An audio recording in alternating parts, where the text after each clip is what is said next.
Lately, I've been bombarded with a lot of questions about automotive fuels, lubricants, and other fluids. Owners and technicians have asked about low lead and no lead gasoline, the new engine oil classifications, and various other questions about lubrication recommendations. I think it's time we brought ourselves up to date on the care and feeding of today's cars and trucks. For openers, let's hear what Ray can tell us about low lead or low pollutant fuels. I'm sure everyone knows that lead compounds are commonly used as anti-knock additives. Small amounts of this lead added to gasoline raises its octane rating and anti-knock performance. In addition, the lead used as a gasoline additive protects the valves and valve seats against wear and burning. This is very important. Maybe you better explain how that works, Ray. When leaded fuel is burned in the combustion chamber, the lead additives form new compounds which have good lubricating qualities. These compounds coat the exhaust valves and valve seats with a light film which eliminates excessive wear of these parts. I cut this section out of a cylinder head to demonstrate what can happen to a valve seat when an engine is operated on clear gasoline having no lead or other valve lubricating additives. Notice that the valve seat is very badly worn. This condition is referred to as valve seat recession. I'd call it worn out. But tell me, aren't some of the low lead or low pollutant gasolines okay for our regular fuel engines? Yes, Tech, we've found that as little as a half gram of lead or 0.07 of a gram of phosphorus per gallon will provide enough exhaust valve lubrication to prevent excessive valve seat wear. However, most low pollutant fuels on the market are only about 91 octane and must not be used in an engine designed to run on premium fuels. Even engines specifically designed for regular grade gas may not do too well on some of the low pollutant fuels. How come? 91 is about the minimum octane requirement for a regular fuel engine under moderate operating conditions. Under more severe operating conditions, calling for a lot of full throttle performance, 91 octane won't be high enough to prevent objectionable spark knock. That's the gasoline story as I see it today, Tech.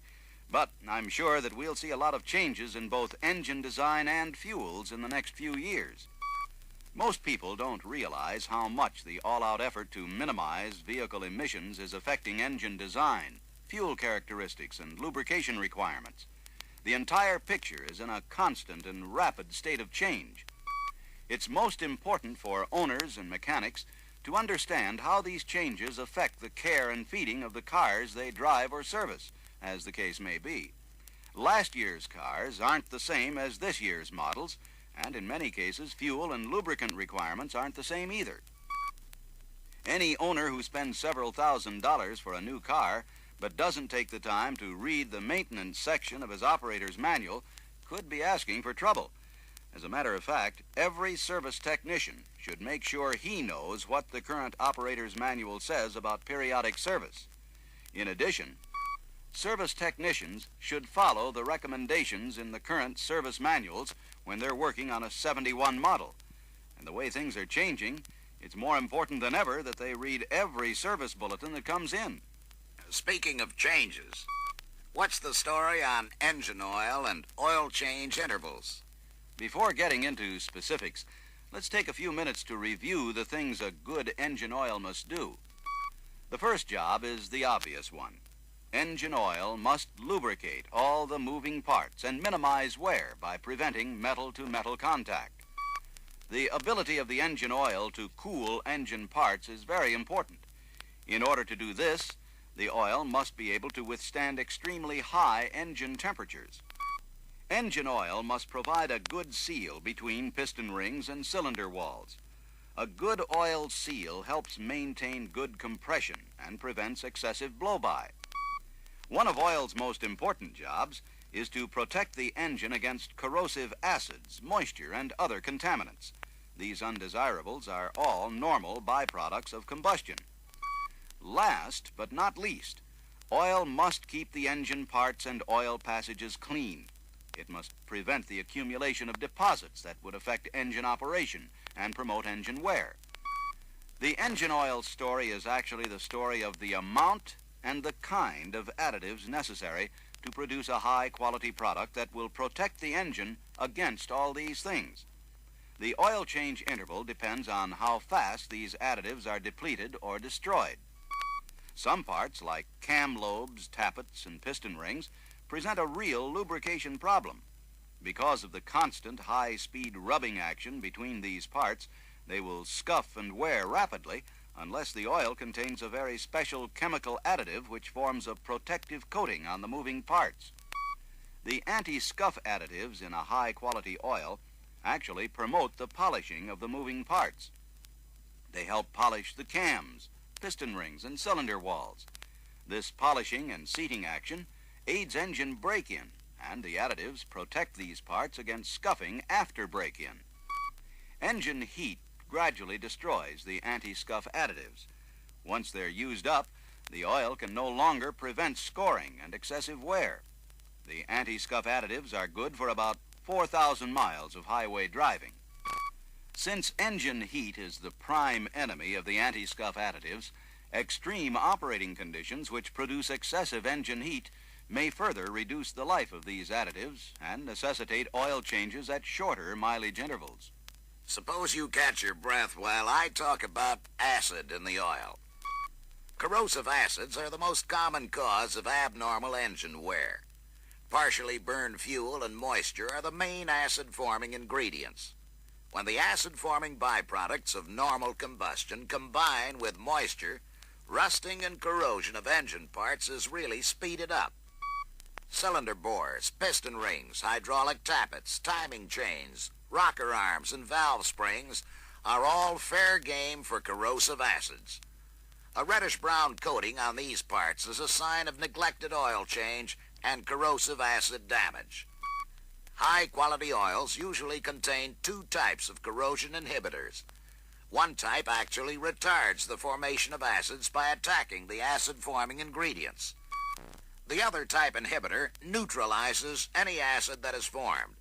This is a mighty big order when you stop to think that about 1 gallon of water plus acid-forming ingredients are produced by each gallon of gasoline burned.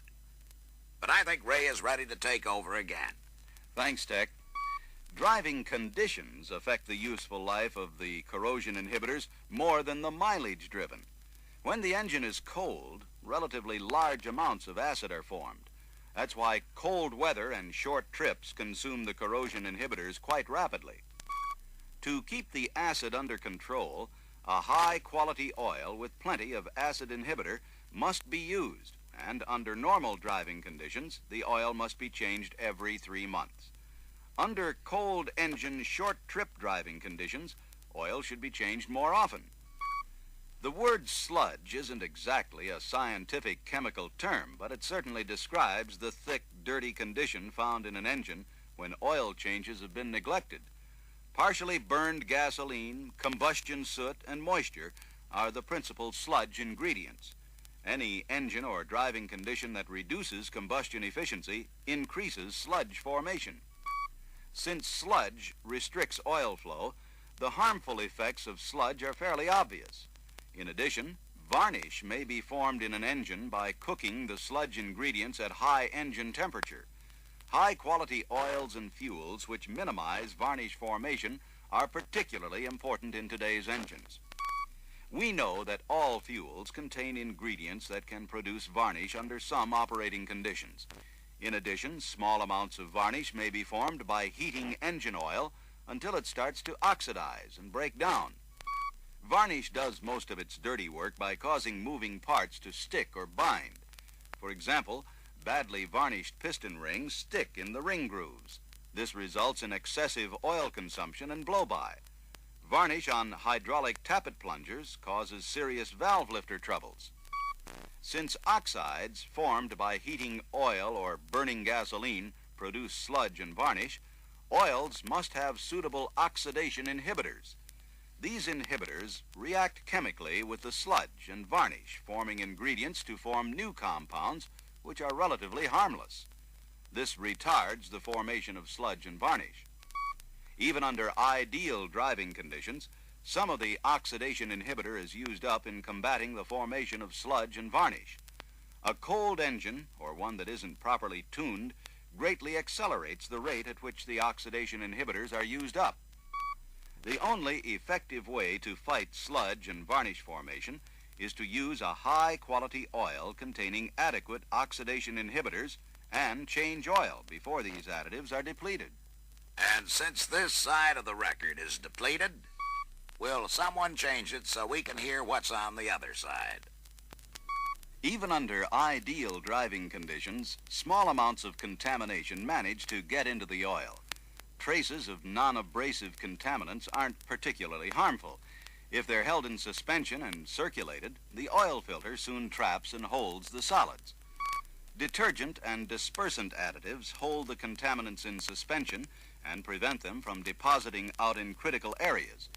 Without these additives, solids would plug small oil passages and in extreme cases might result in partial plugging of the oil intake screen. The detergent and dispersant additives help keep the engine clean, but they're gradually used up, in much the same way that dirty pots and pans use up the detergents in a pan of dishwater. Heat and constant agitation of the engine oil tends to produce air bubbles and foam. Since it takes a solid stream of oil to maintain oil pressure, foaming could be a serious problem. High-quality oils contain anti-foam additives which minimize the formation of air bubbles and prevent the formation of foam. The importance of engine oils having the right kind and right amount of additives is pretty obvious. But tell me, how do you choose the right oil? It may be true that you can't judge a book by its cover. However, you can judge an oil by what it says on the container. Actually, the petroleum industry has recently revised its system of oil classification, so you better know about the old and the new system. Under the old engine oil classification system that's being phased out, only MS oil should be used in our cars and trucks. Under the new system, oils with an SD classification are recommended. So owners should stick to oils that are labeled MS or SD. However, it looks like we may soon have another recommended classification, SE. If and when it is introduced, all our dealers will get a service bulletin telling them all about it and under what conditions it should be used. Speaking of bulletins, what's the inside story on this sperm oil additive recommended in a service bulletin last summer? Sperm oil provides extra protection against cylinder wall, piston ring, and piston pin scuffing. This is a must for high-performance engines and desirable in other engines. This oil actually comes from a cavity in the head of the sperm whale.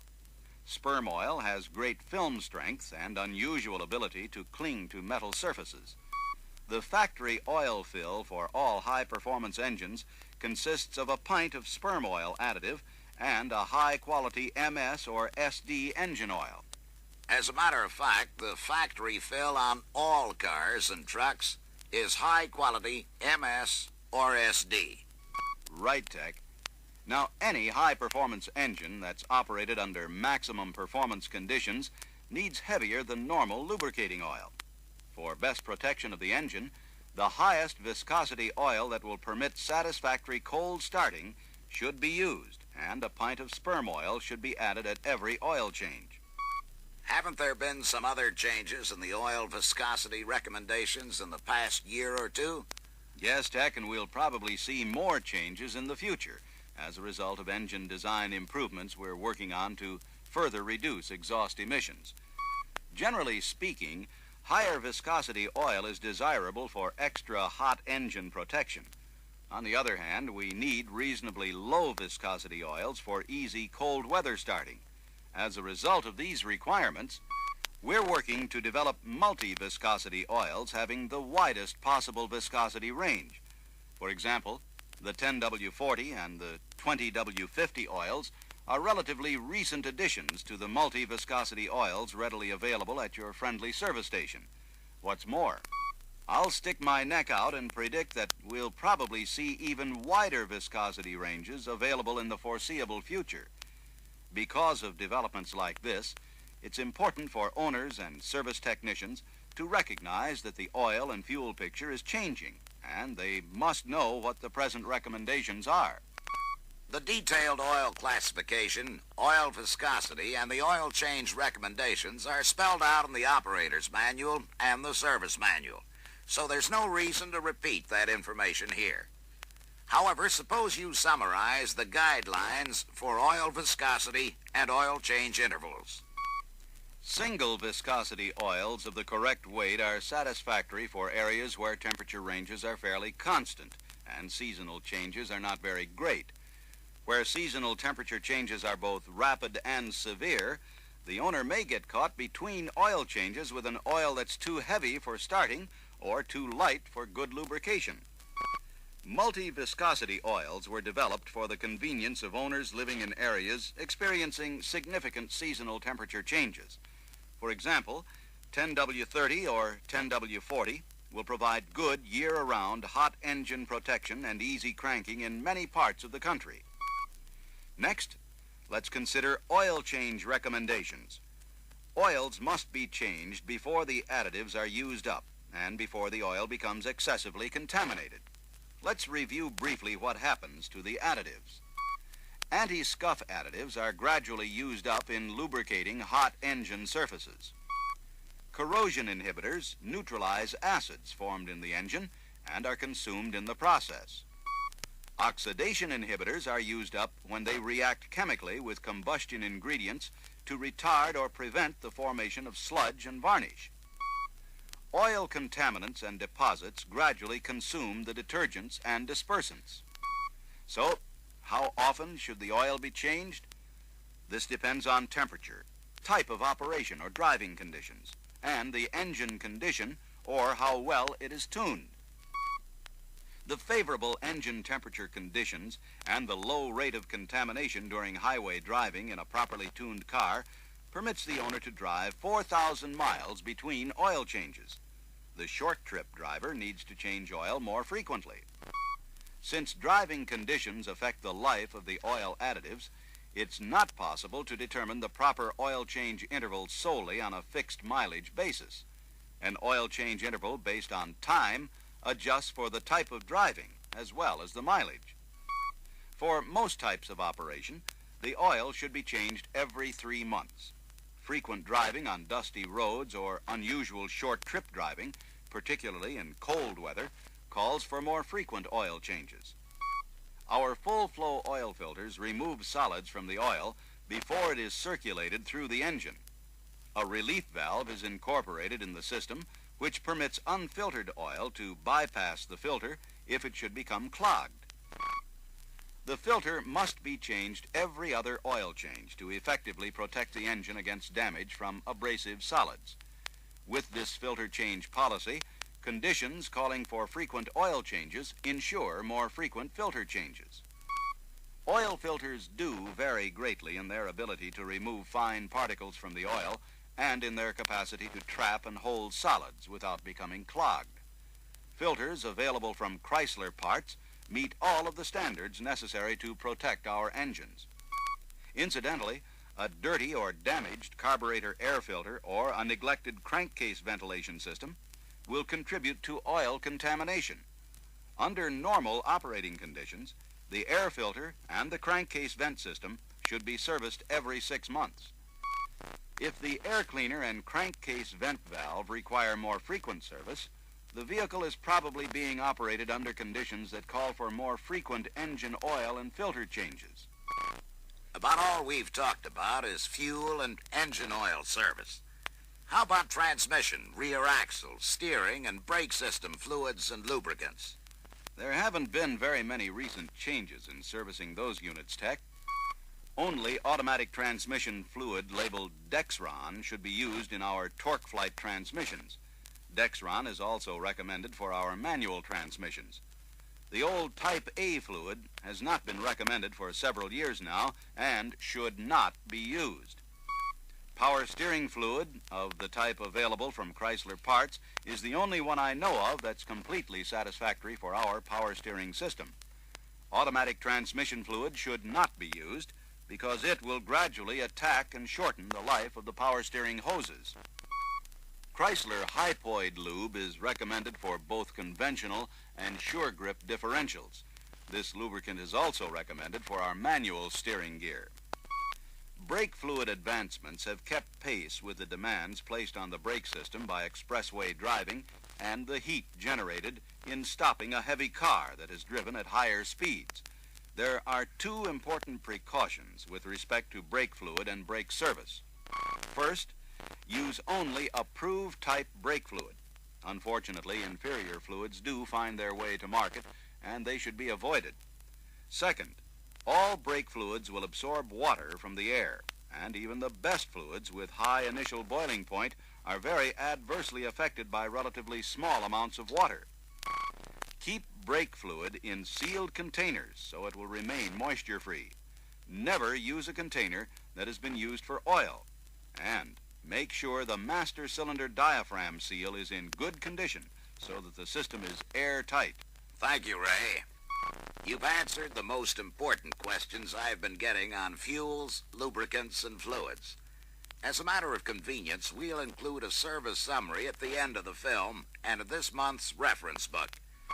Be sure and keep your service manuals handy, and to keep up with running changes, read your service bulletins. These publications and your reference book will help you all do a better job of keeping your customers happy.